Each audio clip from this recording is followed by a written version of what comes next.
Baik jamaah yang dimuliakan Allah, kita bahas pertanyaan dari Ibu Tiara.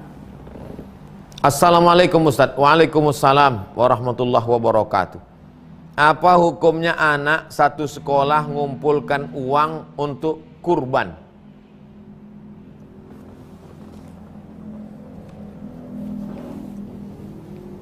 Mantap pertanyaan Ibu Tiara. Satu sekolah ngumpulkan duit untuk kurban, apa hukumnya? Saya berkurban 1 ekor kambing. Allahumma haza an Abdul Somad. Bismillahi Allahu Akbar. 1 orang 1 kambing. 1 orang 1 kambing. Dah. Ini versi 1. Versi kedua 7 orang 1 onta. Itu pada Amul Hudaybiyah, tahun Hudaybiyah. Amul Hudaybiyah. Naharna ma'an Nabi sallallahu alaihi wasallam, kami menyembelih likulli sab'in badanah, setiap 7 orang kami sembelih 1 ekor onta. Ini versi kedua. Versi kedua. Ada lagi versi ketiga Pak Ustaz? Ada. Jangan khawatir. Versi 1, versi 2, versi 3. Ini tadi tahun Hudaybiyah. Tahun Hudaybiyah itu berapa Pak Ustaz? Tahun ke-6. Tahun ke-6. Tahun ke-11 waktu Haji Wada. Berapa? Nabi memotong 63. Habis itu pisau dia serahkan ke Sayyidina Ali. Ali memotong 37. Bukan masalah populer. Maka kalau begitu 100 ekor onta. Ini versi 3. Versi 1, versi 2, versi 3. Nah, pertanyaan Ibu Tiara, kita mau cocokkan teori dengan praktek. 1 sekolah 1 sapi atau 1 kambing, kemana masuknya? Enggak ada. Yang ada 1 orang 1 kambing, ada. 7 orang 1 onta, ada. 100 onta 1 orang, ada. 1 kambing 1 sekolah, enggak ada. 1 kelas enggak ada. Oh jadi kalau gitu batal Pak Ustaz? Enggak batal, jangan dipotong nih video, nanti sekolah-sekolah. Jadi caranya gimana? Caranya gini. 1 kelas itu berapa orang? 30 orang. 1 kelas 30 orang. Anak-anak kita tahun ini ngumpul untuk uang kurban ya. Ya, kita 30 orang. Akhirnya ngumpul patungan semua. Maka dapatlah 1 ekor kambing. Nanti pas kambingnya dipotong, nama ibu wali kelas. Nggak maulah kalau gitu Pak Ustadz. Kalau nggak mau nggak usah buat. Kalau mau mendidik anak itu bagaimana dia ikhlas untuk berkurban, itu caranya. Pas motongnya nanti, Bismillahirrahmanirrahim, kata si tukang jagal. Allahumma taqabbal min ibu wali kenas. Gitu. Walaupun duitnya berasal dari 30 orang, tapi 1. Terus kami dapat pahala apa Pak Ustadz? Pahala sedekah. Masa kau hitung-hitung berbakti sama wali kelas? Mau nilai jatuh? Begitu Bu Tiara. Jadi yang dilakukan ini jangan stop gara-gara ini, tetap lanjut, cuman teknisnya. Sama juga ada 1 masjid di Pekanbaru berdekatan dengan tempat ibadah non-muslim. Ini 1 masjid, di dekat itu ada tempat ibadah non-muslim. Rupanya komunitas non-muslim ini setiap tahun ngasih sapi ke masjid. Gimana cara nyembelihnya? Syarat berkurban kan muslim, non muslim mana bisa. Maka teknisnya sapi yang dari non muslim tadi diterima oleh pengurus. Sapi kan untuk 7 orang. Nanti waktu nyembelihnya nama pengurus, ketua, sekretaris, bendahara, seksi, imam, ghorim, muazin, Bilal. Bilal nanti cari kambing lain. See you. Allahumma. Jadi serah terima dulu, kami terima ini, terima kasih ya. Oke, nanti pas penyembelihannya atas nama 7 orang. Begitu teknisnya. Jadi dengan jawaban ini bukan berarti kita berhenti berkurban, enggak, lanjut. Begitu Bu Tiara. Selanjutnya Ibu Riani Putri. Ustadz, ada nggak amalan tertentu untuk mencegah masuknya jin yang mengganggu ke dalam rumah seperti tuyul, mencuri uang dan menangkal santet?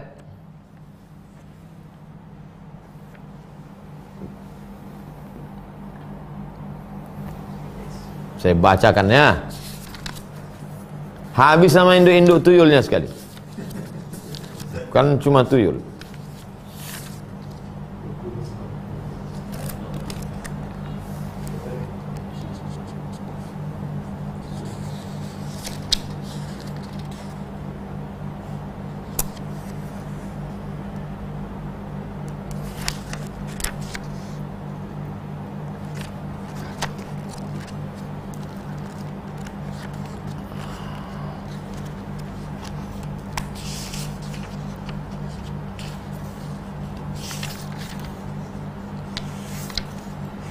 Coba lihat di halaman 50. Halaman 50. Apabila engkau tidur, bacalah ayat kursi, maka akan ada penjaga dikirim Allah untuk dirimu dari gangguan setan. Tidak akan mendekatimu hingga subuh. Hadis Sahih Bukhari. Saya ulang sekali lagi. Apabila kau akan tidur, kau baca ayat kursi, maka akan ada penjaga dikirim Allah. Siapa itu? Malaikat. Pada dirimu, dan setan tidak akan mendekatimu hingga subuh. Saya nggak percaya kalau nggak ada bahasa Arabnya Pak Ustadz. Ada jamaah gitu sekarang. Idza awaita ila firashika faqra ayatal kursiyyi lan yazala alaika minallahi hafizun wala yaqrabuka syaitanun hatta tusbiha. Terjemahkan Pak Ustadz. Udah aku baca terjemahnya tadi. Udah. Sekarang man qara'a hatainil ayataini, siapa yang membaca 2 ayat ini min akhiri suratil Baqarah, di ujung Al-Baqarah, fi lailatin, pada suatu malam, kafatahu, Allah mencukupkan perlindungan untuknya. Mana itu ayatnya? Itulah yang selalu dibaca, lillahi ma fis samawati. Jadi pas mau tidur malam itu wudhu dulu, habis wudhu sholat witir. Pas sholat witir ayatnya itu. Rakaat pertama, Allahu la ilaha illa huwal hayyul qayyum. Rakaat kedua, lillahi ma fis samawati wa ma fil ard. Rakaat ketiga, kulhu. Qul a'udzu falaq wa binnas. Jadi 1 kali dayung 3 pulau terlampaui. Gitu caranya. Wudhunya dapat, witirnya dapat, ayat-ayatnya otomatis dapat. Itu diantara amalan-amalan.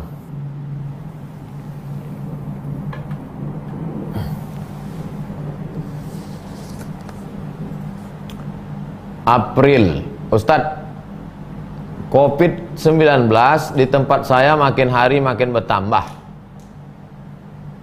Kalau 19 tak bertambah, kalau bertambah itu COVID-2021. Kata Pak April, saya masih ragu mau sholat Jumat. Bagaimana hukumnya saya meninggalkan sholat Jumat walau masjid sudah mulai dibuka? Berarti Pak April tidak paham fatwa MUI. Coba download fatwa MUI itu dalam bentuk PDF.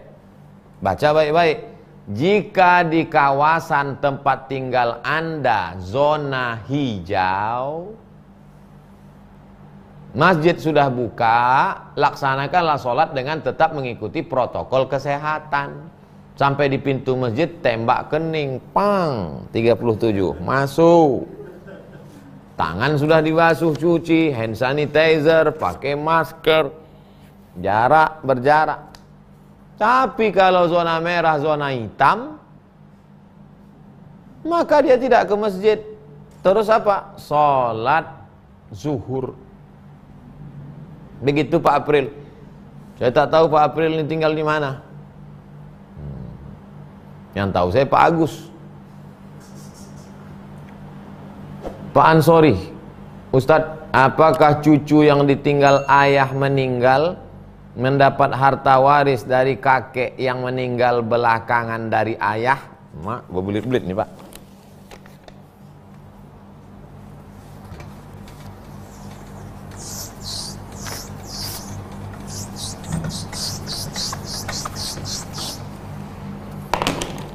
Apakah cucu, oke, cucu,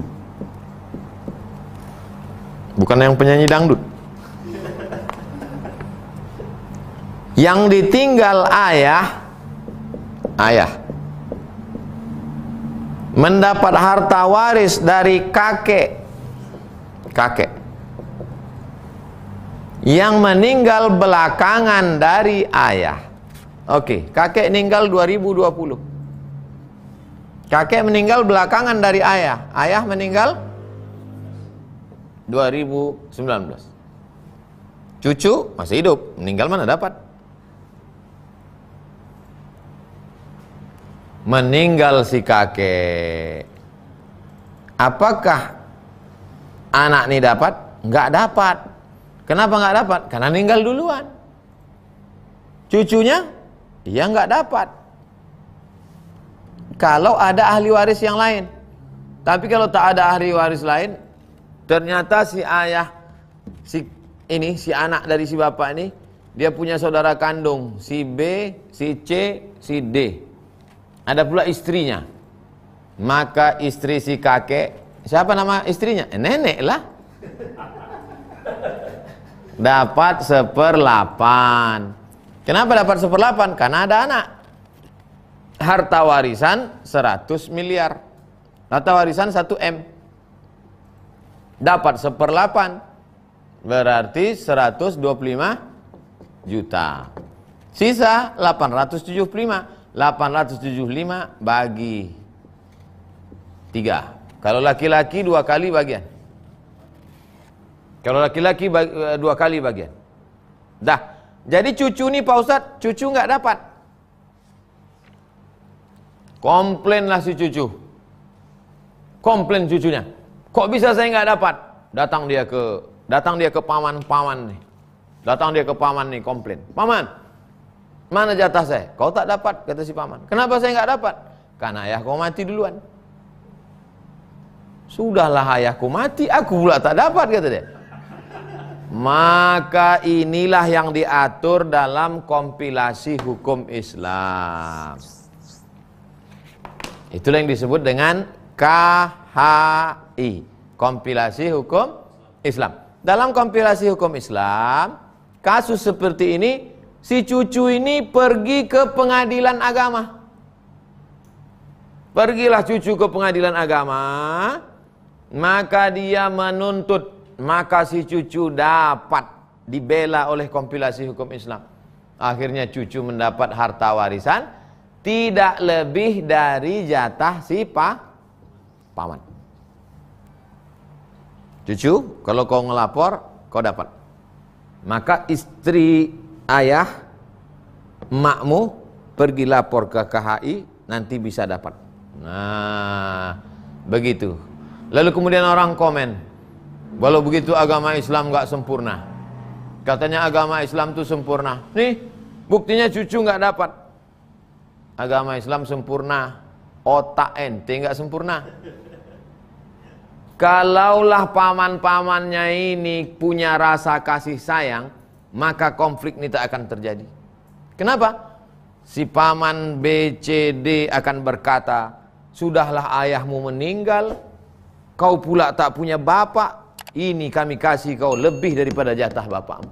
Mestinya begitu, tapi begitu pamannya ini hantu semua, maka tak dikasihnya keponakannya ini, maka keponakan bisa menggugat melalui kompilasi hukum. Sudah diatur itu. Nah, datang ke pengadilan. Begitu Pak Ansori. Jelas ya Pak Ansori? Ulang videonya berkali-kali Pak Ansuri. Ibu Murni, Ustadz, bagaimana doa yang bisa mengubah takdir?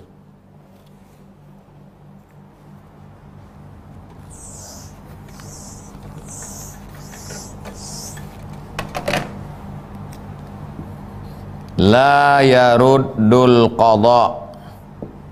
Tidak ada yang bisa merubah takdir illat doa, kecuali doa. Ada disebutkan jenis doanya? Tak ada. Kita berdoa saja. Ya Allah, berikan aku kebaikan. Malam-malam Ramadan minta doa setahun supaya bertemu dengan Lailatul Qadar, takdir setahun. Habis subuh doa untuk supaya selamat zuhur, hari zuhur selamat asar, dari asar ke maghrib, maghrib ke isya, isya ke subuh. Mau tidur malam berdoa, minta saja kebaikan. Datang baik, alhamdulillah. Datang tak baik, na'udzubillah. Ajaban li amril mu'min. Orang beriman itu mengagumkan semua kehidupan. In asobat husara, kalau datang yang menyenangkan hatinya, syakar, bersyukur, ajib. Kalau datang yang tidak menyenangkan hatinya, bersabar. Dua-dua dapat pahala. Kalau dia sabar, apa pahalanya? Innallaha ma'as sabirin. Allah bersama dengan orang yang sabar. Kalau saya dapat sabar, pahalanya apa? Innama yuwaffas sabiruna ajrahum bighairi hisab. Orang yang sabar balasan pahalanya unlimited. Kalau saya bersyukur balasannya apa? La in syakartum la azidannakum. Hidup ini tak usah terlalu ribet, jelimet, sulit, payah. Hidup ini kan cuma dua, senang, susah. Senang, alhamdulillah. Susah, sabar. Ambil wudhu, sholat sunat. Dekatkan diri kepada Allah. Hidup ini setiap masalah dua. Kalau ada solusinya, tak ada solusinya. Pikir punya pikir, ada solusinya. Pikirkan sekali, laksanakan solusi. Pikir punya pikir, nggak ada solusinya. Nggak usah dipikir lagi, orang solusinya nggak ada.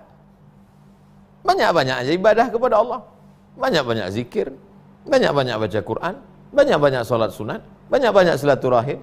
Insya Allah ada solusinya, kata Mama Dede. Mengatasi solusi, mengatasi masalah tanpa masalah, pegadaian syariah. Jadi begitu, jangan pernah berhenti berdoa. Sesungguhnya segala kesulitan yang kita hadapi dalam hidup itu ada rencana indah dari Allah supaya kita senantiasa mendekatkan diri kepada Allah Subhanahu wa ta'ala.